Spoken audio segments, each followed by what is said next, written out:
sponsored by Omni Heroes. 3 insane build mode creations and how to build them. Let's get started. This is finally possible in Piggy, advanced animatronics. So first you're going to want to make sure you make your own pizzeria. I'm building this very quick, but you can detail this however much you want. And you're going to go ahead and place your animatronics on stage. Now, you're going to go ahead and build out the rest of your pizzeria. Make sure you got all your rooms and whatnot and your office. And you're going to place down a button. We're going to build ourselves some very simple doors here. Alongside using, of course, some NOT gates somewhere off of the map. After all, these are linked events. You're going to connect the button over to the NOT gate, and then you're going to connect the NOT gate to the door itself, and repeat for this other side as well. Now, I'm going to build myself a little Pirate's Cove, and you can see I got my soon-to-be Foxy in there, too. Time to turn these guys into animatronics. I actually created 4 new Roblox accounts just for these animatronic skins, and the IDs are up above. Now you're going to place down a touch trigger and scale it out to be this size, and you're going to give it these settings. I'm going to place them up against the doors here. And make sure you have a patrol point inside your office. Now, you're going to place down patrol points in every significant area inside of your restaurant, and each place that you want the animatronics to go into. And with how trader NPCs work, they actually go into a random area wherever a patrol point is. It's totally randomized, and eventually that means they'll get in your office. If you think the animatronics are moving a little too fast, you can always place down a giant slow block and put it inside your pizzeria, and it becomes easier to react to them. Now, you're going to place down a touch trigger inside of the player spawn, and this is going to be our starting touch trigger, and of course use those settings. Now, you're going to place down a timer, set it to however long you want until Foxy releases. Place down a NOT gate, connect the timer to the NOT gate, connect the NOT gate over to our curtain here to open it, and then connect the starting touch trigger over to the timer. Foxy has been released! But wait a minute, where is he going? So first, we're going to place down a link hub alongside an XOR gate, and followed by a timer. Then connect the top timer to both of these, and then finally connect the timer to the XOR gate, and the XOR gate to the link hub. Now we're going to create ourselves an invisible guiding barrier to guide Foxy into the office when he spawns. Connect the link hub over to this barrier, which means all of the parts. As you can see here, the animatronics will be able to walk down the hallway perfectly fine, but when Foxy gets released, those barriers will turn on, and he'll go directly into the office. Now, we don't want all of these animatronics to start moving all at once. That would be way too hard for the beginning of the night. So what we're going to do is we're going to build these invisible powered barriers around each and every single one of our animatronics here. Just the ones on stage. You don't have to do it for Foxy, but they look like this. Now, you're going to create 3 different timers, one for each animatronic, and then connect the starting touch trigger to all 3 of these timers. For Bonnie, we'll set his timer to 12 seconds after the players spawn in that he'll be able to move. As for Chica, how about we release her a little bit later after Bonnie? So we're going to set it to 30 seconds. And of course, finally, last but not least, for Freddy, we're going to set him to 60 seconds. Place down 3 NOT gates below all these timers and hook each timer to its own NOT gate. Then connect each NOT gate over to its matching animatronic barrier. Make sure you do this for all 3. These animatronics will leave the stage one at a time. You guys have been asking for this. This is the FNAF power system. Before I show you the build, I want to quickly thank my sponsor, Omni Heroes.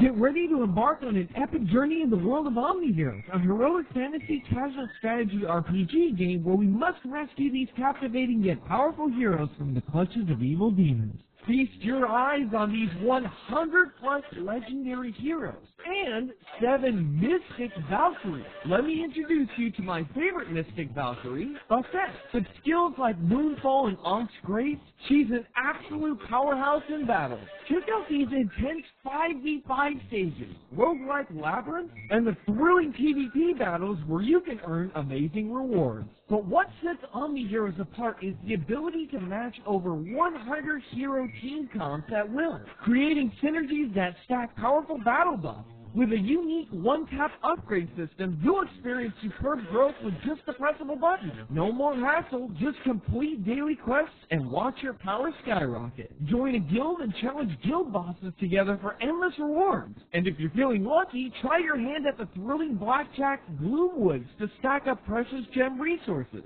Remember, this is just a sneak peek. The game's interface might change in the final version. You don't want to miss the pre-registration event, Valkyrie's the Stole. By clicking the link in the description, you get 777 free summons. Also, Omni Heroes is giving away some delicious real-life rewards, such as the items shown below, to the lucky participants during its pre-registration. Omni Heroes is the game you've been waiting for. First, let's remove these buttons for now. Instead, we're just going to use levers just for this demonstration, so make sure you delete everything.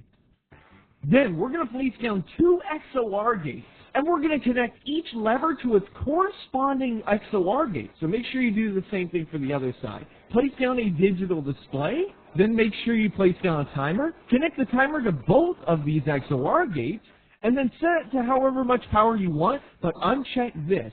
Now, we're going to go ahead and link up both levers to the timer, and then link the timer to the digital display. Now, place a NOT gate right next to each one of these XOR gates, and then link the XOR gate to the NOT gate. Now, make sure you link the NOT gate over to the door, and make sure you do the same thing for the other side. Whenever someone's using power, well, the power meter starts to go down.